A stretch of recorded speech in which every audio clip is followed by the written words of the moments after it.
La CIA tiene una excelente idea de dónde se encuentra Osama Bin Laden. Los pandilleros pudieran ser considerados terroristas en El Salvador. ¿Qué tan seguro es México? Las opiniones del presidente Fox no coinciden con las de Estados Unidos. Borracho y cobarde, así le dicen al ex jefe del grupo guerrillero Sendero Luminoso en Perú. Este es su noticiero Univisión con Jorge Ramos y María Elena Salinas. Muy buenas noches, María Elena va a estar de vacaciones esta semana. En las noticias, el director de la CIA dice que tiene una excelente idea de dónde está Osama Bin Laden, pero la pregunta es entonces, si Porter Goss, el director de la CIA, sabe dónde está el terrorista más buscado del mundo, ¿por qué no va ahí, lo arresta y se lo trae a Estados Unidos? La pregunta es, ¿qué espera Estados Unidos para atraparlo? Lourdes Melusá nos explica por qué es tan difícil. El director de la CIA dice que tiene una excelente idea de dónde se esconde Osama Bin Laden, pero no pueden ir tras él hasta reforzar las operaciones contra terroristas, dijo. Porter Goss no reveló su escondite a la revista Time, pero agregó que hay consideraciones de santuario en estados soberanos. Esto no ha detenido a la CIA en el pasado, pero hoy no cuentan con los recursos ni con los soldados, dicen expertos. Está en la región montañosa de Pakistán, en la frontera con Afganistán, y los pakistaníes no quieren apresarlo. Físicamente, para buscarlo en un gran territorio, necesita mucha gente.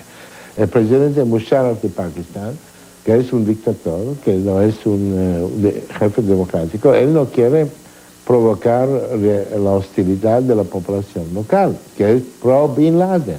Él y otros creen que Bin Laden tiene más importancia simbólica que estratégica. Yo pienso que si se muere Bin Laden, la guerra contra esta extremista continúa. Esto requirió como una generación para desarrollar. Requiere mínimo otra generación para liquidarles. El presidente Bush sí destacó hoy que está en custodia el autor intelectual del 9/11, Khalid Sheikh Mohammed, y no lo llevarán aún a la justicia. Está detenido porque creemos que posiblemente nos puede dar información que nos proteja a nosotros y a los europeos. El terrorismo hoy actúa independientemente, como en Irak, territorio del aliado ideológico de Bin Laden, Abu Musab al-Zarqawi. Allí hoy por lo menos 30 murieron y docenas fueron heridos en 8 ataques insurgentes. Mientras tanto, fuentes de seguridad de Afganistán indicaron que habían arrestado a 3 extremistas pakistaníes en conexión con un complot para asesinar al embajador de Estados Unidos en ese país, Salmail Khalilzad. Este, por cierto, había declarado que no pensaba que Bin Laden estaba escondido en ese país. En Washington, Lourdes Melusá, Univisión. Y hablando de terrorismo en El Salvador, quieren considerar a los pandilleros como terroristas. Esto forma parte del plan del gobierno de intensificar la lucha contra las maras o pandillas, y para ello solicitarán medidas más enérgicas en la investigación de los casos y en castigar también a los procesados. Salvador Castellanos en San Salvador nos dice qué implicaría el llamar terroristas a los pandilleros. Durante este fin de semana se reportaron 44 homicidios en El Salvador. Muchos son resultado de la guerra entre pandillas que ha dejado 425 de sus integrantes muertos en lo que va del año. A partir de este lunes, las autoridades salvadoreñas contarán con una nueva arma en la guerra que libran contra las pandillas. Hemos girado instrucciones para que comiencen las unidades policiales a remitirlos por actos de terrorismo.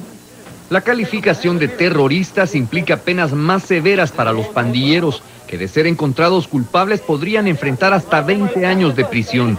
Con esta medida, el gobierno salvadoreño intenta reducir la oleada de homicidios que se reportan diariamente, especialmente los que son atribuibles a las pandillas y que se distinguen por su alta carga de violencia. Cuando a una persona se le corta la cabeza, se le cortan los brazos y se mete en una caja y la caja se va a dejar a determinado sector para que la gente se aterre al abrir esa caja, ¿qué significa eso? Eso se llama terrorismo. Algunas de las muertes más recientes corresponden a funcionarios del sistema carcelario, que según las autoridades habrían sido víctimas de represalias por parte de los pandilleros. El Ejecutivo salvadoreño lanzó un llamado al sistema de justicia para que no dude en aplicar la medida, que no ha dejado de recibir críticas, particularmente de los sectores defensores de los derechos humanos. Solo la represión, y una represión más publicitaria que real, ¿verdad?, no sirve de nada. Entonces el fenómeno sigue, crece, ¿verdad?, se expande, ¿verdad?, y tiene consecuencias todavía mucho más dañinas para la sociedad. 53% de los homicidios registrados en El Salvador corresponden a hechos pandilleros, 40% a la violencia social y el resto a delincuencia común. En San Salvador, Salvador Castellanos, Univisión. Vamos a hacer una pregunta. ¿Qué tan seguro es México? Bueno, depende de quien lo diga y lo pregunte. El gobierno de Estados Unidos y millones de mexicanos consideran que la violencia está fuera de control en México, particularmente en la zona fronteriza. Pero el gobierno de México le ha dicho a funcionarios estadounidenses que no se metan en los asuntos internos del país. Y el propio presidente Vicente Fox ha dicho que la violencia es solo una burbuja creada por la lucha entre narcotraficantes. Edgar Muñoz, en la Ciudad de México, nos dice qué hay realmente dentro de esa supuesta burbuja. En medio de una ola delictiva en la frontera, la Presidencia de la República presentó un balance del operativo México Seguro. Desde hace una semana, la Policía Federal Preventiva se apoderó de las calles en Tamaulipas, Baja California y Sinaloa. Hace cateos en vehículos, se mete a bares y busca personas ligadas con el narcotráfico. Hoy el vocero presidencial aseguró que es un éxito y podría extenderse a otros 2 estados. No hay milagros, esto ya lo insistí, es un proceso de corto, mediano y largo plazo. Hay un fortalecimiento del crimen organizado, en particular de las bandas del narcotráfico, por decenas de años. Este fin de semana no fue la excepción en Nuevo Laredo con todo y el operativo México Seguro.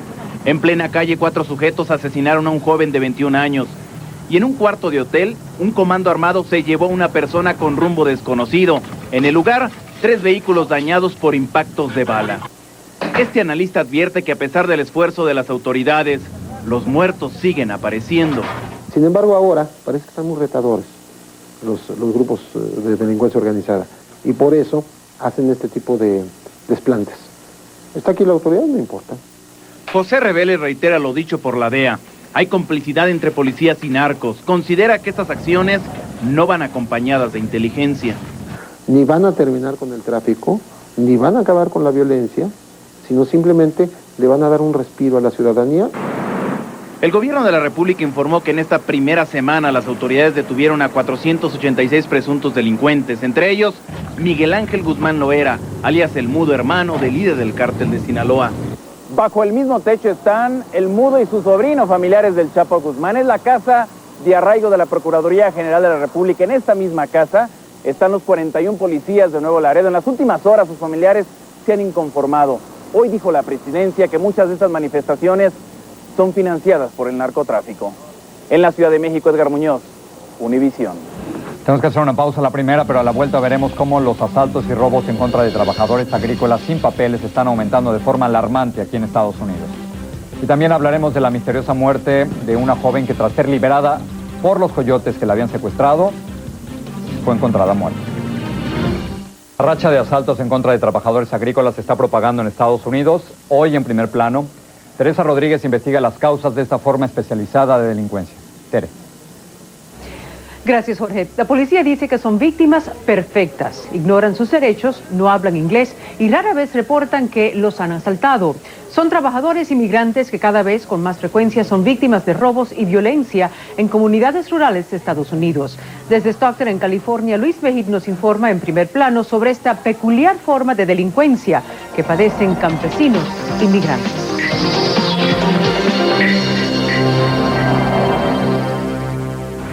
Casi no quieren párrafo, ¿no? Trabajan duro, ganan poco y con demasiada frecuencia el dinero que reciben termina en manos de ladrones. No, pues no pusimos resistencia, nomás con las pistolas en la cabeza, ¿qué íbamos a hacer? Como tantos otros campesinos que viven en el sur de Stockton, Pedro Salmerón Chávez sabe lo traicioneras que son estas calles. Constantemente están asaltando todo el tiempo. ¡Pum! Nomás me pegó aquí así, todavía no sé si tengo un pecho más grande que el otro. Y nomás se llevó la bicicleta. A Ricardo Carrillo ya lo asaltaron 5 veces a plena luz del día y también de noche. No puedes ir cuando está oscureciendo y ya aparecen como los lobos que se te dejan ir. Los delincuentes los esperan cuando van a tiendas como estas a cobrar sus cheques. En diciembre, 2 trabajadores agrícolas fueron asesinados cuando salían de este lugar.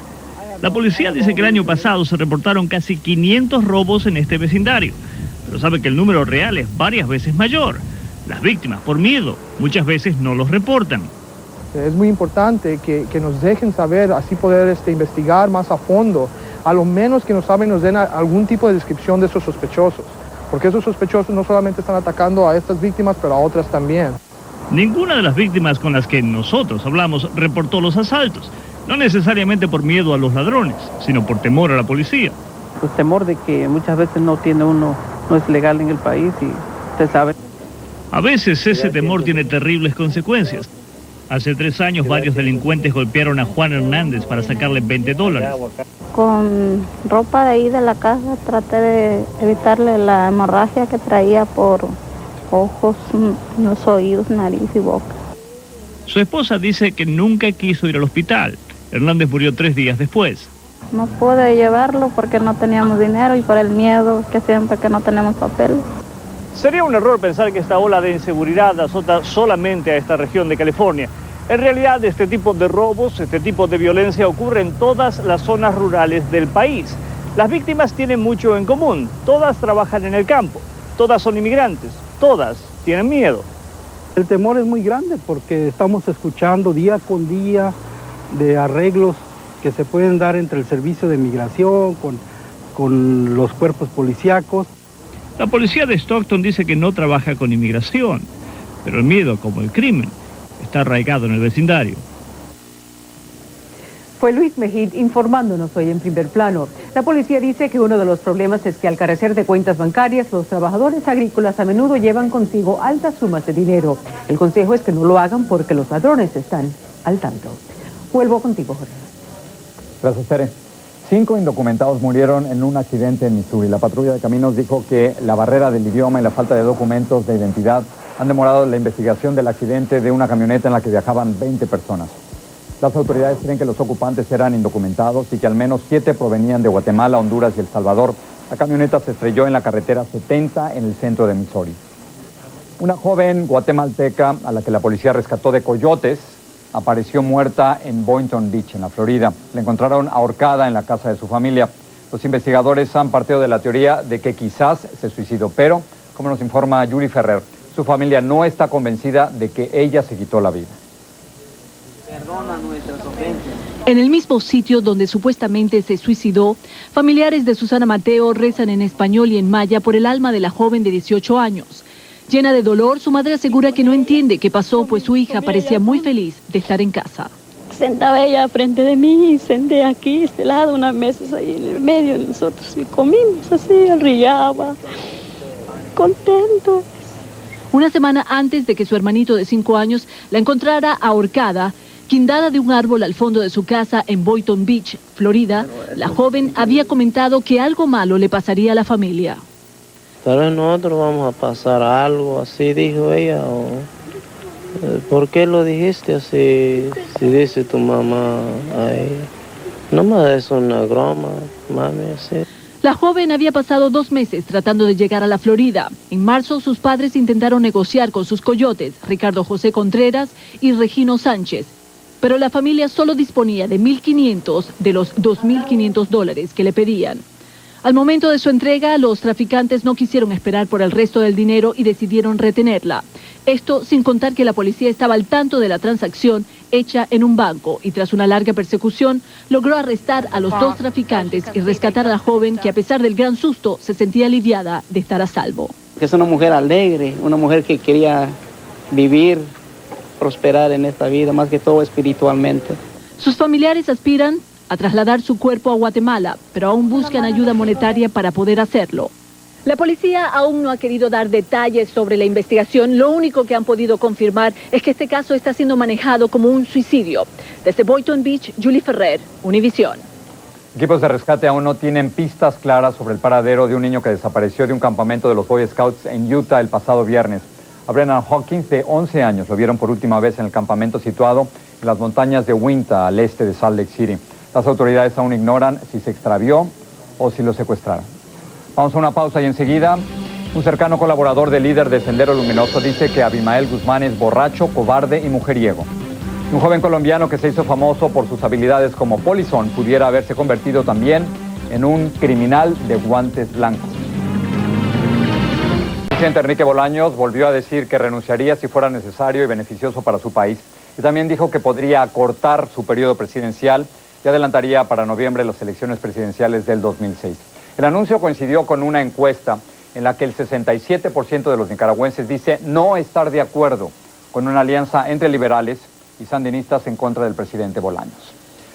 Hace 12 años un adolescente colombiano hizo justicia por intentar entrar 3 veces como polizón a Estados Unidos. Ahora él mismo, quien ya tiene 29 años, se ha convertido en el ladrón más buscado de Londres, ladrón de joyas, según las autoridades inglesas. El tristemente célebre polizón de nombre Juan Carlos Guzmán utiliza ahora varias identidades y atuendos para huir de la policía.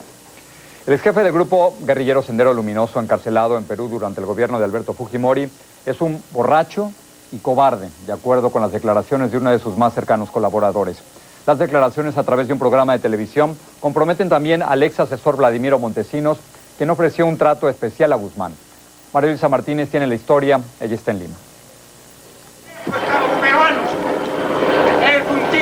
Abimael Guzmán no es más que un tigre de papel. Según uno de sus más cercanos seguidores, nunca salió de su guarida de la capital. Ordenaba cometer asesinatos y colocar bombas desde su escritorio. ¿Y cuál era el pretexto? Mi salud, mi corazón, mi sangre, mi psoriasis. Oiga, tiene 70 años y no quiere morirse. Era un pretexto, ¿no? Una falsedad. Por eso yo he dicho que es un farsante. Este sanguinario terrorista ha dicho a la corte que lo juzga que el jefe de su organización, el temido Abimael Guzmán, era alcohólico y tenía debilidad por las mujeres. Porque era insoportable. El tipo es un alcohólico, un déspota, ¿no? Eso lo digo aquí, también es una cosa nueva. Es un alcohólico, ¿no? Esa es una de las cosas que lo quiebran en prisión.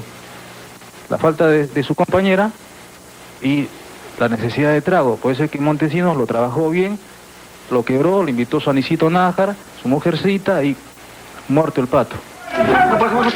El comité central de Guzmán estaba conformado por varias mujeres que lo protegían. Así se le vio en el primer video que él mismo mandó filmar y que sirvió para que la policía finalmente lo capture. Aún en la cárcel consiguió un trato preferencial, a cambio de llamar a sus seguidores a abandonar las armas y a firmar un acuerdo de paz. Consiguió de Vladimiro Montesinos algo inusual. Compartió la celda con su pareja, otra líder terrorista. Este privilegio inexplicable se mantuvo hasta el año pasado, cuando la Corte finalmente decidió separarlo de la llamada camarada Miriam. La temible imagen de Abimael Guzmán, lo único que le quedaba tras las rejas, también se derrumba como un castillo de naipes. Todo se sabe tarde o temprano. En Lima, Perú, María Luisa Martínez, Univisión. Estos son otros titulares de hoy en América Latina. Más de 10.000 reclusos ecuatorianos iniciaron hoy una protesta por tiempo indefinido, demandando la reducción de sus condenas. Ocuparon oficinas administrativas de algunas prisiones. Un juez costarricense dio a conocer su decisión de enviar a juicio a 9 personas por el asesinato hace casi 4 años del periodista Parmenio Medina. El senador chileno Jorge Lavandero reconoció ante la justicia que abusó sexualmente de 4 menores. Trata de negociar ahora una disminución de su pena. A continuación tenemos algunas noticias internacionales en nuestra ventana al mundo. Un grupo de soldados norteamericanos que custodiaron a Saddam Hussein en prisión lo describen como un hombre obsesionado por la limpieza. Dicen que es amigable, conversador y que desayuna con cereal, y continúa sosteniendo que él es el presidente de Irak. También comentaron que según Hussein, el presidente George Bush y su padre no son buenos, pero que no tiene resentimientos.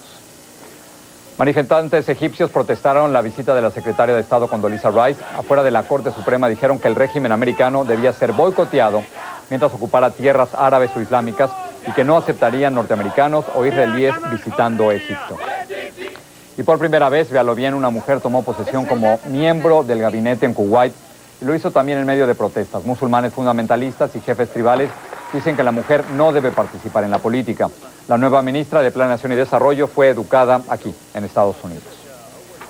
Una broma de mal gusto al actor Tom Cruise causó que 4 hombres fueran detenidos con cargos de asalto. Uno de los hombres se hizo pasar por reportero, aunque en realidad trabajaba para un programa de comedia británico, y roció de agua a Tom Cruise en el estreno de su nueva película en Londres. Vamos ahora con Martín Berlanga y un adelanto de última hora. Martín. Gracias, Jorge. ¿Qué tal? Esta noche en el noticiero Univisión Última Hora, una cámara de video captó el momento en el que un concejal guatemalteco recibió un balazo en la cara después de una pelea en un estadio de fútbol. Y las peleas entre estudiantes de diferentes razas tiene preocupadas a las autoridades en California. Tendremos detalles de un revelador informe.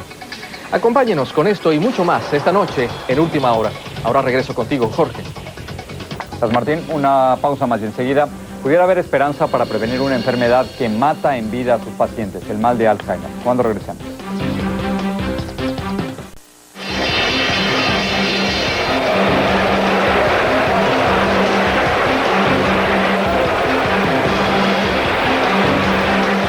Esto suena interesante, miren.